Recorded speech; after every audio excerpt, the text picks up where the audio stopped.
How winning entrepreneurs actually think. What is the absolute core of this mindset? The key difference is perspective. It's a total reframing. So each failure was actually a step forward. Build for the frustration. The entrepreneurial mindset marries that hard work with a sense of purpose. Okay, so you're here because you want to really understand what drives success. You want the real insights, right? None of the usual fluff. Exactly. No fluff. Today, we're cutting straight to the chase. The entrepreneurial mindset. We're skipping the typical chat about, funding or timing or luck. Right. We're diving deep into what's under the hood. The engine, really. How winning entrepreneurs actually think. And we're drawing from the entrepreneurial mindset. What sets winners apart for this deep dive? That's our source. So let's get started. What is the absolute core of this mindset? Yeah, okay, let's unpack that. What's the bedrock? Well, fundamentally, it's a specific way of seeing the world. It's looking at the exact same scene as everyone else, but spotting opportunity instead of just, well, problems. So where one person sees a wall, they're already thinking, How do I get around this? Or what's the unmet need here? It's that immediate switch. so it's more than just being optimistic. It's that proactive, how can I solve this? Just kicking in, almost like a reflex. Precisely. And it's really important to stress, this isn't purely about, say, innate intelligence or IQ. Right. The source highlights that it's built on things like resilience, bouncing back fast, and resourcefulness, making things happen even when you don't have much to work with. And curiosity too, right? That need to understand. Absolutely relentless curiosity. Yeah. It's these action-oriented traits, not just raw smarts. Okay, that makes sense. Now, you mentioned bouncing back. Let's talk about failure. That word stops so many people cold. How is the approach different here? Failure. Yeah, this is a big one. The key difference is perspective. It's a total reframing. Reframing how? Instead of seeing failure as like the end of the road or some kind of personal defect, Yeah. they see it as feedback.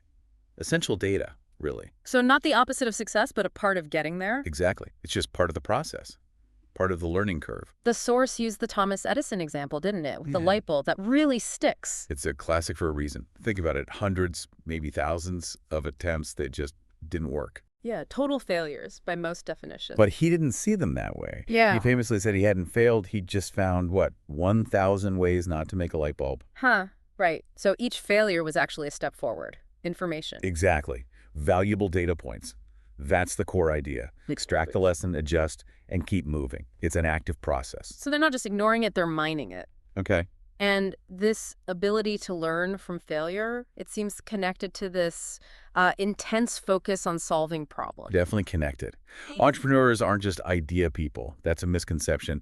They develop this deep, almost obsessive focus on problems, real-world problems. Obsessive, how so? They tune into frustrations, they listen to complaints, they spot the glitches and inefficiencies that maybe other people just grumble about and accept. So it's less about falling in love with their brilliant idea, their solution. And more about falling in love with the problem itself, really understanding it inside and out. Why is that distinction so important? Because if you truly understand the problem deeply, you're way more likely to build a solution that actually works and lasts.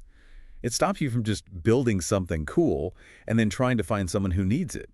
Right, you start with the need. Precisely. And that leads naturally to this iterative approach. You test, you tweak, you adapt based on what the problem and the customers tell you. Build for the frustration.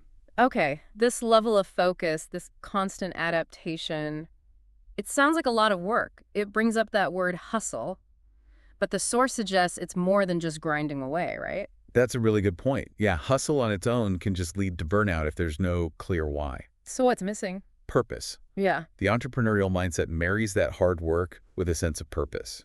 And that's where grit comes in. Grit. Okay, define that a bit more. How's it different from just resilience? Good question. Resilience is maybe more about bouncing back quickly from a specific setback.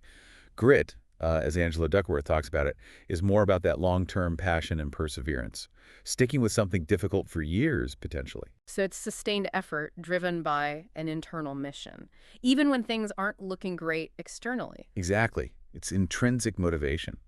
Successful entrepreneurs are often putting in incredible hours way behind the scenes, long before anyone notices or the money starts rolling in. They're driven by the vision. In Duckworth's research, it shows grit often beats talent, doesn't it? It does. That perseverance, that commitment, it allows them to push through the tough stuff, the boredom, the slow starts, the doubters, because they're locked onto that long-term goal. And speaking of that long-term goal, that vision. It sounds like they possess a sort of unique foresight, seeing things others don't.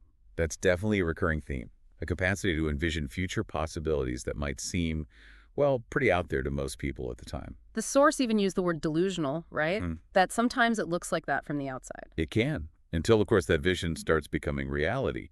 They seem to have a knack for spotting emerging trends or betting on opportunities everyone else is overlooking. So they see the future, but then what? It's not just dreaming, is it? No, no, critically, it's not just dreaming. They then tend to work backwards. They reverse engineer the steps needed to get from here to that future vision. Like planning a route on a map once you know the destination. Exactly like that. And this future focus, this roadmap, it's what keeps them going when, the current numbers aren't great or progress feels slow. They understand that the early work is like planting seeds. It takes time. It all sounds incredibly demanding, which makes me wonder about the internal side of things, the mental pressure. That's such a crucial piece and yet often overlooked. The source really highlights the internal battles, significant ones. Like what specifically? Things like imposter syndrome, that nagging feeling you're a fraud, even when you have success. Fear of judgment is huge. And just the sheer weight of responsibility for the whole venture for employees. It's immense. So it's not just about overcoming external obstacles like competition or funding. No, there's a whole inner landscape they have to manage. And the key is, successful entrepreneurs tend to see working on this inner game not as some kind of optional extra, but as, well, a strategic need. Strategic, how so? Well, think about it. Practices like meditation or journaling, getting therapy or mentorship, these aren't just self-care fluff.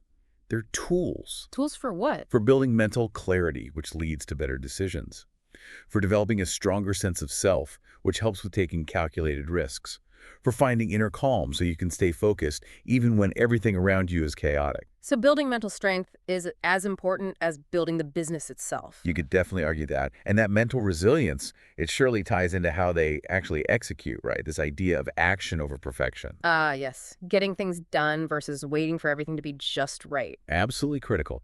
The entrepreneurial mindset really values momentum and learning over waiting for some perfect, unattainable ideal state. In business, waiting for perfect usually means you've missed your chance. And that's where MVPs come in, minimum viable products. Exactly the concept. Get a basic functional version out there quickly. Why? To learn. To get real feedback from actual users. Instead of polishing something in isolation for months. Right, and they're typically not super emotionally attached to that first version or even the whole idea. They're willing to pivot, change, adapt, even scrap things if the feedback says it's not working. So the question isn't, is this perfect? No, it's more like, is this ready enough to test? Is it good enough to learn from? That flexibility, that bias for action and adaptation is a massive advantage over those stuck striving for perfection right out of the gate.